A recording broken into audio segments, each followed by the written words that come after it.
வணக்கம் மக்களை, சற்று முன் கிடைக்கப்பட்ட தகவல் ஒன்று வெளியாகியுள்ளதாம். 15 ஆண்டு காலமாகவே செயலிழந்து கிடக்கு போடிக்கு போய் ஓபிஎஸ்ஐ சீண்டிய பிரேமலதா விஜயகாந்தா.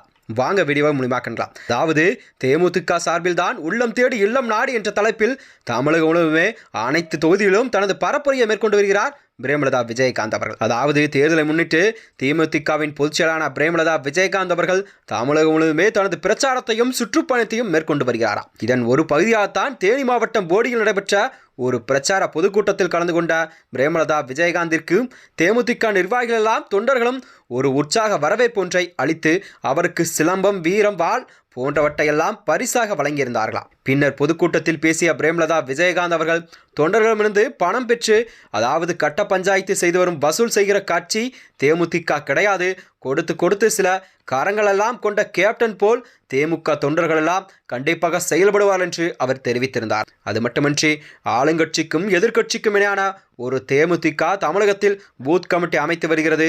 தேமுதிக நிறைகுடம் எந்தமே சலசலப்புக்கும் அடங்காது. தேமுதிக யாருடன் கூட்டணி என்றும் என்னிடம் தொடர்ந்து கேள்விகள் எல்லாம் எழுப்பி வருகிறார்களாம். தேமுதிக அமைக்கும் கூட்டணி என்பது தமிழகத்தில் ஆட்சி பிடிக்கும் நிலையில்தான் அவரது பேச்சுக்கள் இருந்ததாம். அது மட்டுமின்றி தேமுதிகவின் பொதுச்செயலாளரான பிரேமலதா விஜயகாந்த் அவர்கள் யாருடன் கூட்டணி என்ப கேள்விக்கு ஜனவரி 9 கடல்விளக்க மாநாட்டில்தான் நாங்கள் யாருடன் கூட்டணி என்பதை கண்டிப்பாக அறிவிப்போம் என்று அக்கட்சியின் பொதுச்செயலாளரான பிரேமலதா விஜயகாந்த் அவர்கள் தெரிவித்திருந்தார். அது மட்டுமின்றி 2026 தேர்தலில் தேமுதிக யாருடன் கூட்டணி வைக்கிறதோ அவர்கள்தான் தமிழகத்தில் ஆட்சி அமைக்க முடியும், தமிழகத்தில் கூட்டணி ஆட்சி அமையும் என்ற கருத்து கணிப்புகளும் கூறுகிறதா. 2026 சட்டமன்ற தேர்தலில் தேமுதிக நிலைப்பாடு என்ன என்பதில் கடலூர்தான் கண்டிப்பாக நடைபெறும் தேமுதிக மாநாட்டில் கண்டிப்பாக தமிழகத்திற்கு தெரிய வரும் என்ற நிலையில்தான் அவரது பேச்சுக்கள் இருந்ததாம். அது மட்டுமின்றி தொடர்ந்து பேசிய அவர், போடி நாயக்கனூர் சட்டமன்ற அலுவலகம் கடந்த 15 ஆண்டு காலமாகவே செயலிழாமல் உள்ளது என்று தெரிவித்தார். போடி எம்எல்ஏ யார் என்று தொண்டர்களும் கேட்டார்.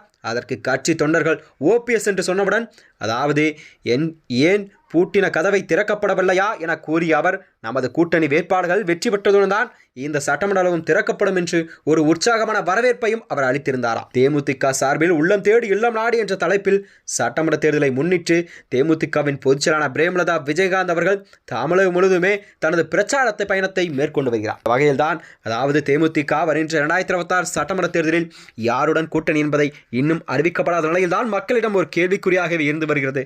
அது மட்டுமின்றி, அதாவது தென் மாவட்டங்களை பொறுத்தவரை ஓபிஎஸ்ஸின் வாக்கு சதவீதம் என்பது கண்டிப்பாக அவருக்கு ஒரு பலவீனமாக சதவீதத்தான் காண்பிக்கிறதாம்.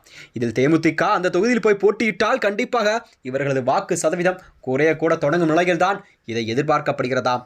மேலும் 2026 சட்டமன்ற தேர்தலில் தேமுதிக யாருடன் கூட்டணி அமைத்தால் கண்டிப்பாக அவர்கள் கேட்கும் தொகுதி பங்கீடு என்பது இரட்டை இலக்கில் தான் இருக்கும் என்று அரசியல் வியூகம் எல்லாம் வகுத்து வருகிறதாம். மேலும் இது போன்ற வீடியோக்களை தெரிந்து கொள்ள நமது சேனலை மறக்காமல் சப்ஸ்கிரைப் செய்து கொள்ளும். நன்றி, வணக்கம்.